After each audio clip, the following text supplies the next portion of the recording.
Welcome to the Reschool'd podcast, the show that discusses all the things that schools may have missed, with your hosts AJ Kuti and Jason Gordon. Hey everybody, welcome back to the show. We are the Reschool'd podcast, the show that discusses the things that schools may not have prepared you for. As always, I'm AJ, sitting across from me, Jason. Jason, how you doing today? Oh, I'm killing it, AJ. It's been a great week. I hear you. It's been a cold week. Yeah, it is. Did you get snow the other day, by the way? Yeah, came through. You know, it didn't last long. In the South, it doesn't. I was about to say, stick for very long. You get for those who may have not heard, past episodes, we live in the South, so snow's big for us. Snow shuts down everything. You don't want to take a test. It melts immediately and turns to sludgy ice. If you get that sub 32 weather for a day or so, you end up with a messy scenario. Dangerous. Yeah, but it was fun. My kids loved it. So yeah, did they make a snowman? They did, and it's the base of it's still in our yard right now. Still all mixed up with grass and dirt because it's got a bunch of pine straw all over it. Today we are going to be going into the 7th chapter of the General Career Series, and we're going to be talking about where to look for jobs. So we've talked about all the things about resume, cover letter, interview, LinkedIn, but I think it's really important for us to talk about where just to look for the job so we can get to those points. So does that sound good to you? Absolutely. Before we do, remind everybody, check us out on the social media handles. That's Reschool'd Pod on Facebook, Instagram, YouTube, LinkedIn, all those things. But visit our website as well. We want you guys to drop us messages so we can, get information from you about what you think about our stuff, what you want to hear in the future, topics that we haven't covered, any gaps you see there, because we're here for you guys. Absolutely. Well, let's get into our quick question today then. And still dealing with, where to look for a job. How did you go get your first professional job? Well, honestly, I didn't have my first professional job until I got to law school. I went all the way through college doing the waiting tables retail thing. I did do some like banquet setup and stuff like that as, contractor gig stuff, but mostly waiting tables or doing some bartending there later in my college career.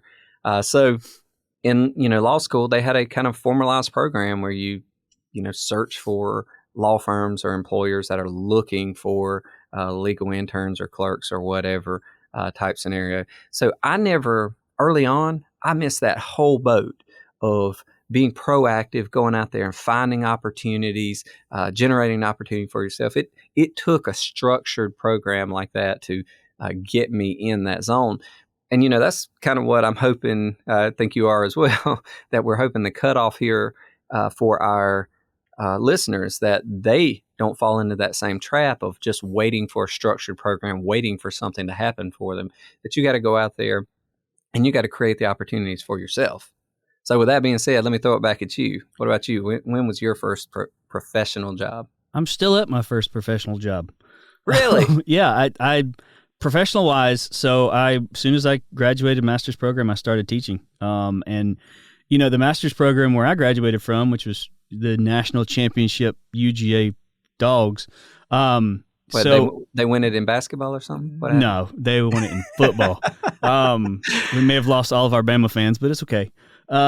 So when I graduated there, and granted, as I was going through the program, they did a really good job at like job fairs, putting on job fairs to recruit. And I had some meetings with some CPA firms, but I knew CPA firm is not what I wanted to do. Like I didn't want to go to Deloitte, or that was just not my plan. CPA was never in the plans for me when I was going through accounting. It was always to teach. And naturally the teaching profession, the college profession, academia was not at these job fairs. So it didn't do a whole lot of good for me. But when I finished and I graduated, I'd applied for a couple colleges around the area, for a few colleges around the area, as an adjunct. And the one that I'm at now, the one we're both at now, contacted me, and I taught 2 semesters of adjunct before they brought me on full time. And it was just, and honestly, I don't even remember like not putting a whole lot of effort into this one. Like I don't remember even, that's how bad it was. I don't even remember applying for this one. I just remember getting contacted. Now I may have put my resume on a database and they found it. So you and I both, I guess, fell into that scenario early on, right? You found a career position and it worked out for you, and things went pretty well for me.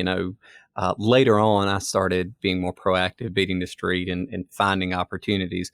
I had a couple of different jobs all through law school. After that, I joined the Army, spent a few years, got out, practiced law some on my own, and then, got this teaching job when I was back I did a law degree, then I went to an MBA program after I got out of the military.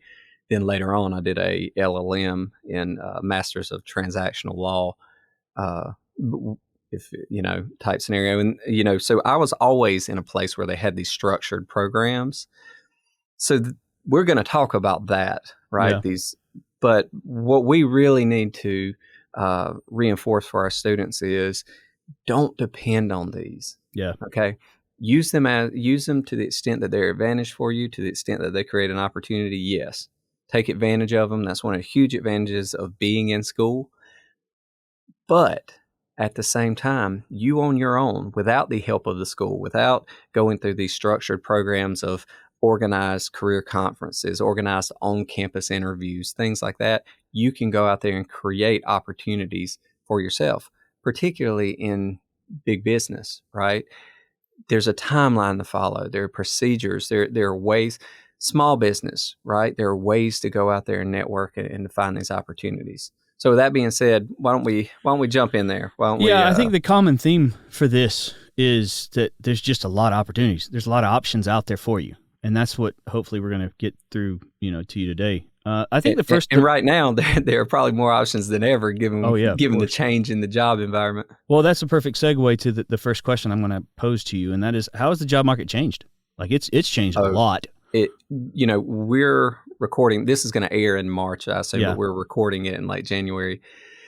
The job market, we've never seen anything like this in recent history. We have a job boom in terms of there's so much demand for labor, and it's finally pushing up salaries, right? Employers are getting the gist that they're not going to be able to retain talented employees without moving up their pay scale. I mean, that obviously causes inflation across the board, but you are starting to see that now in terms of what jobs are paying, the benefits that they have to offer. But on the other side of the coin, things are going so well for people by and large. And a lot of that is by virtue of, government spending and things like that, the benefits that come to people. So they have more options, right? There is no sense of urgency or necessity to go out there and take the first job that comes. So you got what we're calling now the Great Resignation, right? Mm-hmm. People are leaving their jobs for either to start their own business or to do gig work, right? This, work on your own on short-term projects, that type of thing, the whole independent contractor industry that's going out there, right? So, people are just downsizing their lifestyle to, live within their means, and they don't need to work as much, right? Type scenario. So that, it is a little scary, though. If you look way back to that John Steinbeck, I believe it was, quote where he said, no civilized nation has ever been able to survive the comfort of its people. That's a paraphrase, obviously, but getting to the point that things are so good for most people in terms of what they have, right? Yeah. That their motivation, their drive to accomplish is diminishing. Yeah. Largely, and that hurts society overall, right? Type scenario. Now, I'm not going to get into some, economics argument about, total productivity and stuff like that. But what that has played out to in this scenario is right now, the current time, we've gone from a period where just a few years back where it's very difficult to find a job. So that was an employer's market. Now it is an employee's market, right? There's more options out there than you can imagine. Okay. So with that being said, you got more leverage now if you're, and I think that's going to stay this way for the next year or two. So, now's the time to secure that dream job, to secure that opportunity to move up. Now, is it still going to require all the work and effort associated with, establishing yourself and really, charging forward towards what you want in life? Sure. No question, it is. But now you have that initial opportunity. You know, I talk a lot about opportunity, Yep. that opportunity generation, then there's the recognition, and then there's the exploitation. All the recognition and exploitation aspects are still as hard as ever, but the opportunity generation has never, at least in my lifetime, been easier. Yeah, I would say, and I'm going to look at it from more of a, because you know the way you were explaining it was more from a micro level, and the recency. You know, it's a couple years ago is changed that much.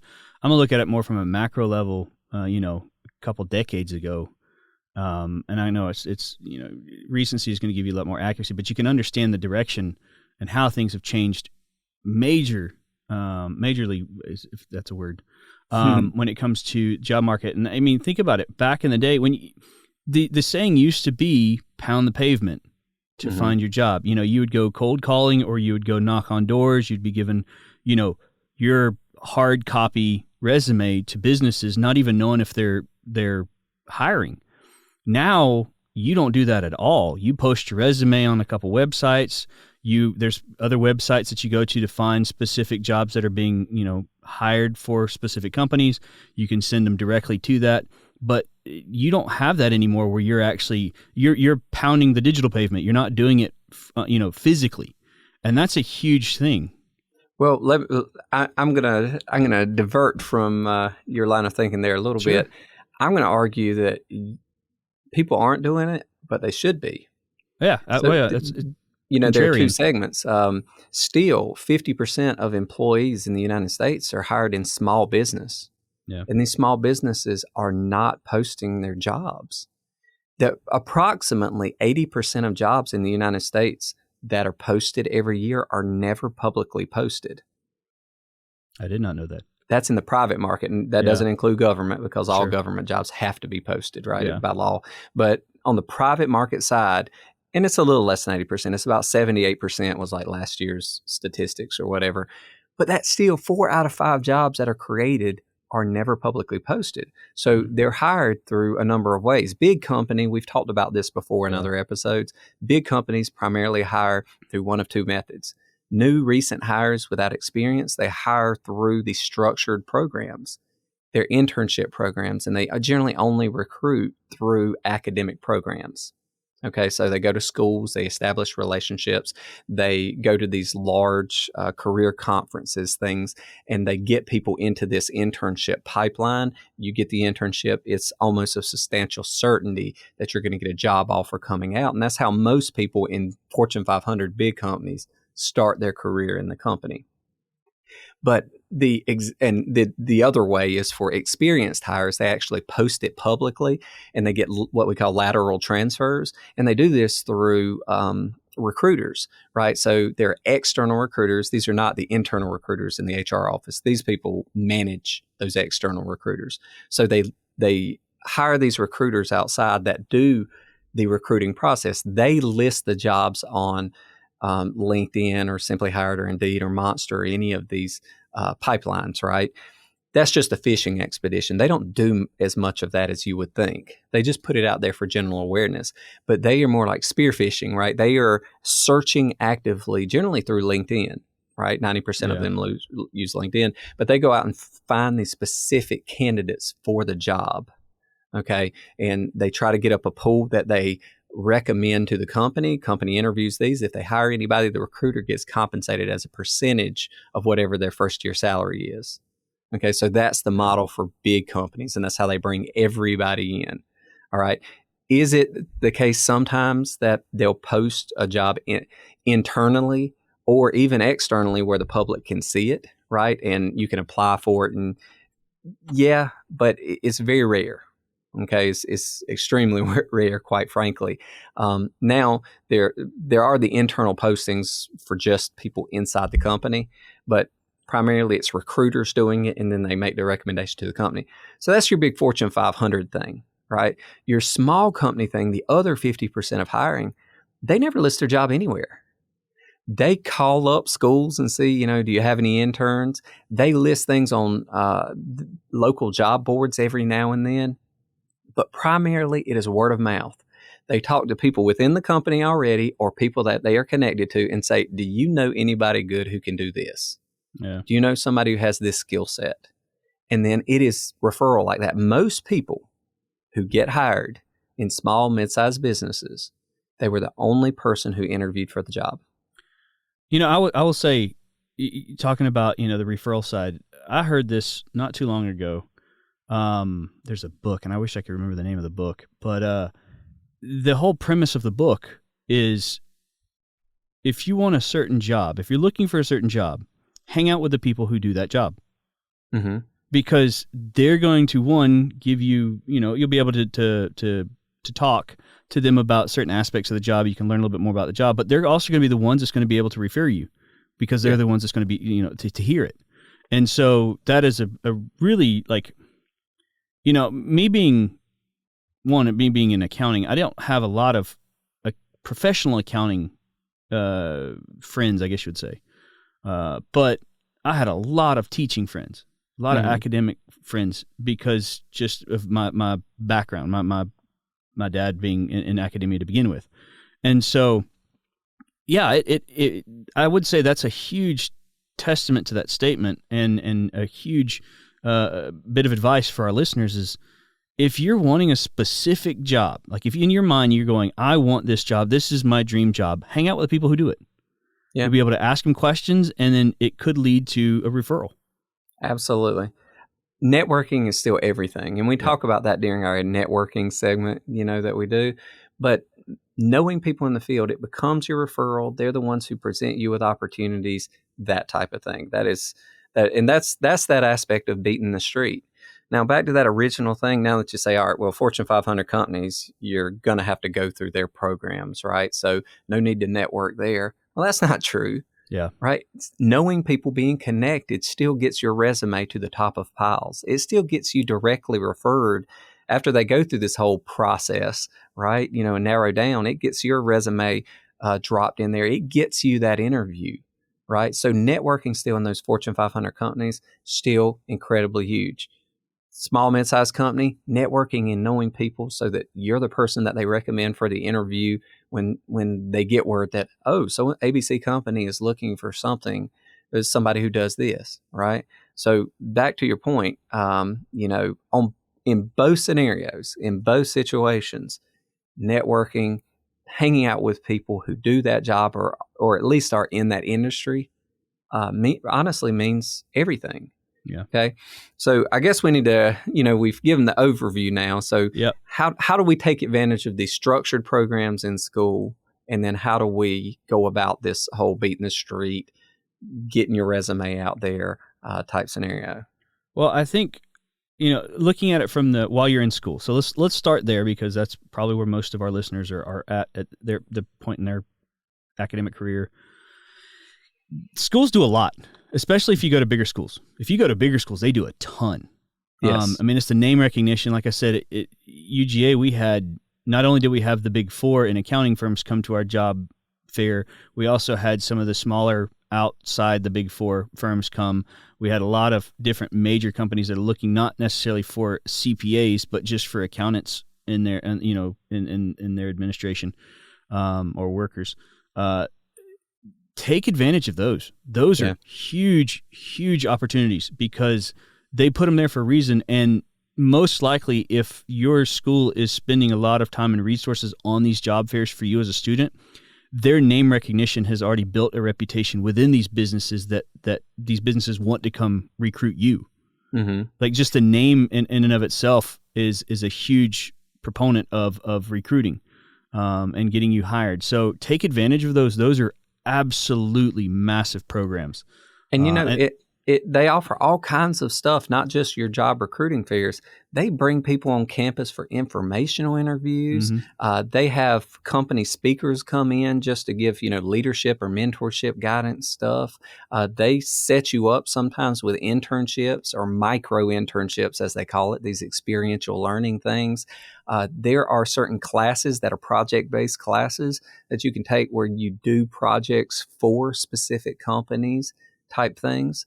So all of these together are part of this whole ball of resources that an academic program gives you. They're just opportunities in the waiting, right? Yeah. You just have to go out there and just make them happen right? You have to show up. That old Woody Allen thing, right? 90% of success is showing up.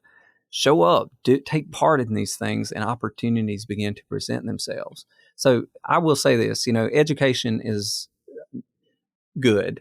Yeah. Knowledge is better. Yeah.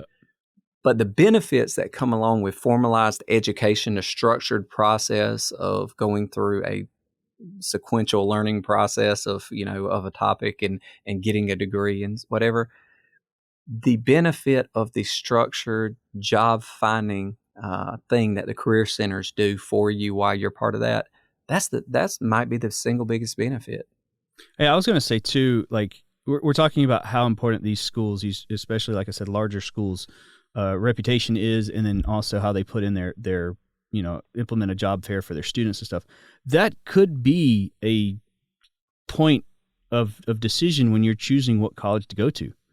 You may have a college that may be a little bit more expensive, but they do such a good job at job placement because of job fairs and stuff like that, versus a cheaper school, like per credit hour, cheaper school, but you don't get that experience. Or in my situation, I went to what would be a cheaper school, cheaper in terms of cost school for my undergrad, but then I went to a bigger university for my master's program because I knew I was going to go to the master's program. So I was going to go to a master's program. I just didn't know which one at the time. And I got into UGA, and they did such a good job. And if it came down to UGA and a smaller school, the job placement by itself would have helped. It would have been worth its weight in gold. Absolutely. So it's definitely something to think about. If you need that aspect, those structured resources, and most people do, right? It's at least additional options for you. Then it should affect your decision as to which program you're going to pursue, whether it's undergraduate, whether it's master's level, things like that. And sometimes if you're going to continue on for a master's program, choosing your undergraduate institution will make a difference there as well. It may not be as easy to get into a high quality master's program if the reputation of your undergraduate program is not quite as solid, or is recognized. Even if the quality of education is really good, right? Still, name recognition means a lot. So that's the school structure. So let's go outside of school then. Yeah. If you are not using your school resources, how do you create job opportunities? Well, I'm going to jump first and say networking, once again, is everything. What you said, hanging out with people in that industry or who do that job, that is going to create opportunities for you. Now, if you're not in the school structured program, do you still have to have the skills and abilities or requirements or qualifications for the job? Yes, absolutely. Yeah. And unfortunately, in our system, even if you're the most capable, intelligent human being in the world, sometimes you're not going to get the opportunity for a position unless you have that formalized degree, right? That formalized certification saying, you've been through this. The one field I'd say really two fields where that's an exception is sales and technology. You can have proof of work, right? In the technology side, then there you go, right? If you've got sales ability, right, experience type thing, they realize that, learning in the classroom, that type of thing, that is not what builds a good salesman, right? Yeah. It's mainly practice. It's mainly orientation, that type of thing. So anyway, that being said, so, networking and preparing yourself to have the skills to do it. So you network and everything. Next. I don't think there's one specific, I don't think there's another one that is on the line of networking. I think networking by itself is on another tier. It is the top tier when it comes to what you can do outside of the school realm when it comes to getting a job. Now, there's some other, I wouldn't even call them secondary because the ones that we're probably going to talk about probably doesn't even come to that level. They're more tertiary tier because it's such that big of a gap. But I mean, the obvious ones is like I was saying earlier, and I know you were talking about a lot of them don't post it, but there are postings online. You can keep up with those. You don't have to really rely on the newspaper anymore. There's still a lot of resources that you can find online that's going to give you it. Now, whether it's going to be something like monster.com would be one. There's some other ones. I think Glassdoor has some. LinkedIn obviously has some. We've talked about that before. And those are the major ones, Yeah. There are smaller ones, local-based ones as well. right? There are organizations locally that help you, right? These smaller companies, yeah, they'll probably post a job on their website, but you may not know about the company yet, right? So if you use something like the local chamber of commerce, right, something like that, then you may, be able to access a local job listing, or just the word of mouth thing that comes through that professional organization, because they're kind of in the business Yeah. of helping Business. businesses Yeah. find the employees and things that they need, right? Yeah. So, I mean, that's the obvious one. well, the last one, and is the one you discounted a little bit earlier, is the beating the street. Yeah. Pound the pavement. Yeah. I know it seems crazy today in time, but if you will actually, right, my students will not talk to me on the phone. They will only email or text. Yeah. There's this personal talking thing that has disappeared. Well, my generation and the older generation, I'm 40 years old, the generation above me still relies heavily on that personal contact Yep. aspect. If you call up a business, okay, and you ask to speak to someone, you've done the research, you identify who you need to speak to, and you simply introduce yourself and tell them who you are and what you've done and what you're looking for, right? And ask them, could you please send in your resume in the event they have an opening for something in this position? That's very professional. That's very straightforward. That creates a connection and starts a conversation. Can you take it one step further and actually show up? Sure. You can do that. I've seen scenarios where people, particularly in professional services firms, where they dress the part, they look professional, they showed up, they introduced themselves to the attendant out front, the secretary or whatever, and asked to speak to somebody. Whoever they asked to speak to came out, shook their hand, introduced themselves, gave them their resume and cover letter, whatever, and said, just I want to stay top of mind in the event that you have an opportunity in the future, because I'm very interested in working here. I've learned a lot about the company, that type of thing. It will almost seem awkward to the person you meet because no one does that Yeah. anymore. But the people who do, almost without fail, get an interview. Yeah. You're talking about how the generation, how it's different. The ability to go into a business or to go into anything blind, cold, is a skill in and of itself. Like, to me, I have no problem, and I actually prefer the personable meeting, personal communication where you talk in front of somebody, and having somebody introduce, and I've said this on the other one when I talked about, I think it was, we were doing the girlfriends episode or something, but I was never somebody to be able to go, I didn't feel confident enough to go up to somebody cold and introduce myself. Now, if somebody introduced me to this person, I could talk for days. And the same thing went with interviews. I felt so uncomfortable going to a business or going up to a person in a business that I've never met before and introducing myself that way. Now, I know it's definitely needed, but it was just one of those uncomfortable things where if somebody introduced me or if I had some kind of I was in my element at that moment because I felt like I could connect with them better when I'm in front of them. But for somebody but for some reason, that initial introduction, if I had to do it, I was so afraid of that. The anxiety kicked in. Well, it's a skill set you have to develop. Yeah.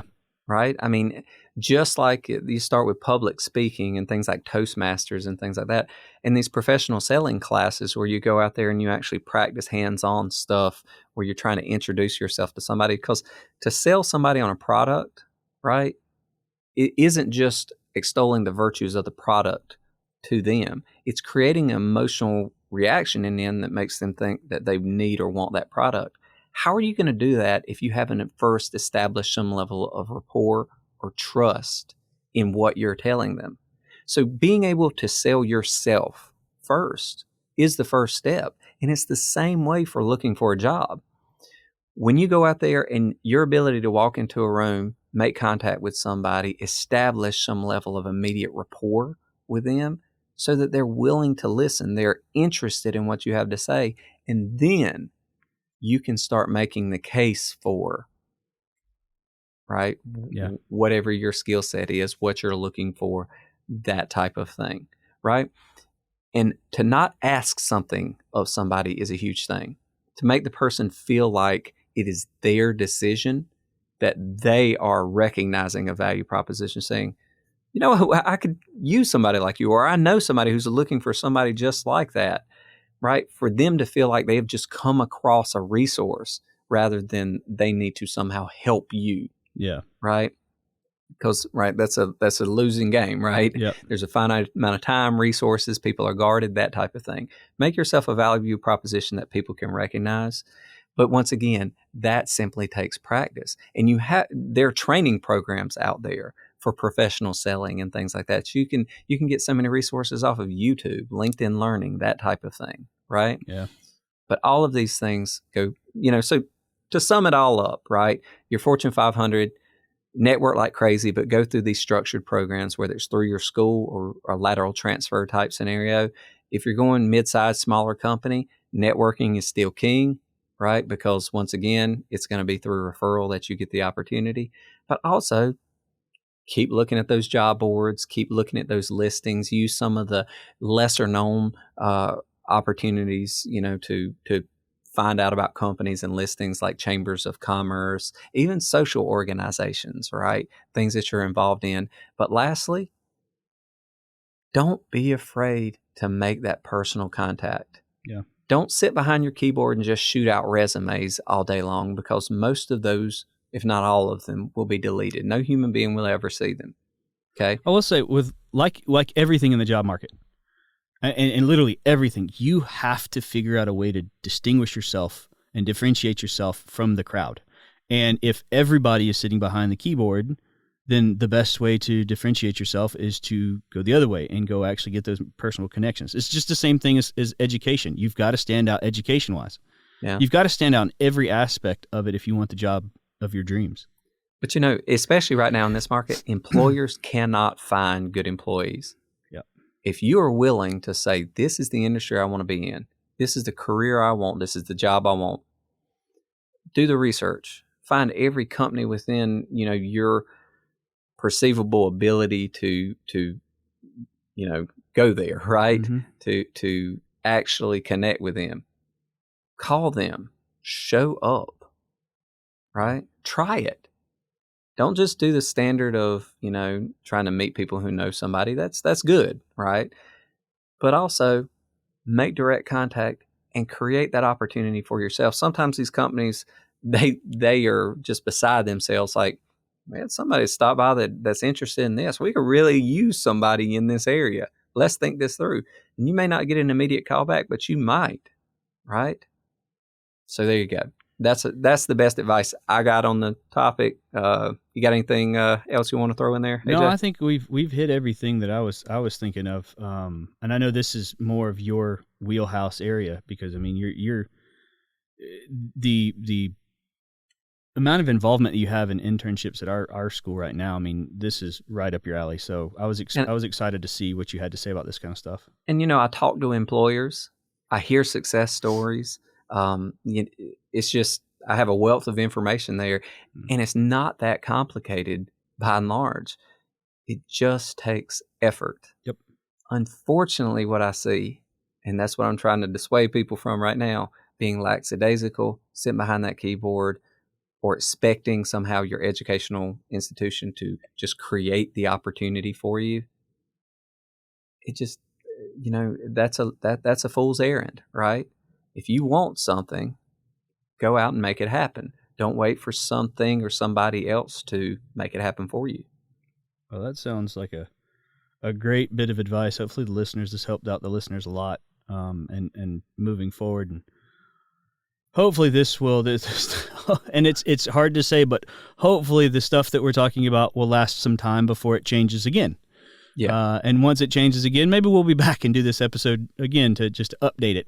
In a tough job market. In a tougher job market. Yeah, absolutely. Well, before we head out, do you have anything you want to say to listeners? Just reiterate what I said at the very beginning. We want to hear from you guys. Let us know what you want us to talk about, because, right, we've got a lot of shared experience, and we know a lot of people who are good resources for this. So if we need guests to come on, we'll do that. But tell us what you want to hear about. Follow us on the social media profiles. Download us from your favorite podcasting platform. So once again, we're getting those analytics and moving on up. If you like us, give us 5 stars, all that good stuff.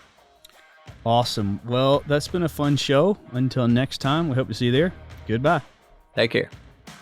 Thanks for listening to the Reschool'd podcast. Be sure to head over to reschool'd.com for news and other information on things we're getting into.